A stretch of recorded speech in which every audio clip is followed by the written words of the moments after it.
નમસ્કાર, CB24 news સાથે હું રેશમા આપનું સ્વાગત કરું છું.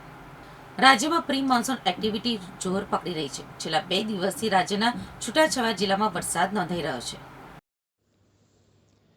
છેલ્લા 24 કલાકમાં રાજ્યના 76 તાલુકામાં 1 મિલીમીટરથી લઈને 4.5 ઇંચ સુધી વરસાદ નોંધાયો છે. ચોમાસાના આગમન પહેલા સૌથી વધુ પંચમહાલના હાલોલમાં 4.57 ઇંચ વરસાદ ખાબકી ગયો છે. આજે પણ વહેલી સવારથી જ છોટા ઉદેપુર, વલસાડ, મહીસાગર, નર્મદા સહિતમાં વરસાદી માહોલ છે. સવારના 6 થી 10 વાગ્યા સુધીમાં રાજ્યના 46 તાલુકામાં વરસાદ નોંધાયો છે, જેમાં સૌથી વધુ ખેડાના ગળતેશ્વરમાં 2.91 ઇંચ વરસાદ ખાબક્યો છે.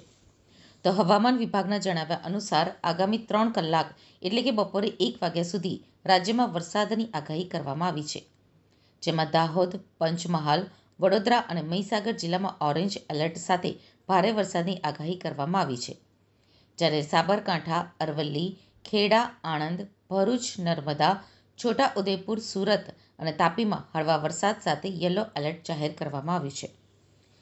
તો તારીખ 20 થી 22મી જૂન દરમિયાન વરસાદ માત્ર સૌરાષ્ટ્રના 3 જિલ્લામાં એટલે કે અમરેલી, ભાવનગર, ગીર સોમનાથ, દીવ અને દક્ષિણ ગુજરાતમાં સુરત, નવસારી, વલસાડ, ડાંગ, તાપી પૂરતો સીમિત રહેશે.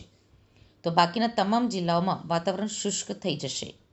તો 22 થી 25મી જૂન દરમિયાન ચોમાસાની રાહ જોઈ રહેલા ઉત્તર મધ્ય ગુજરાત અને સૌરાષ્ટ્રમાં વાતાવરણ સંપૂર્ણ શુષ્ક રહેશે.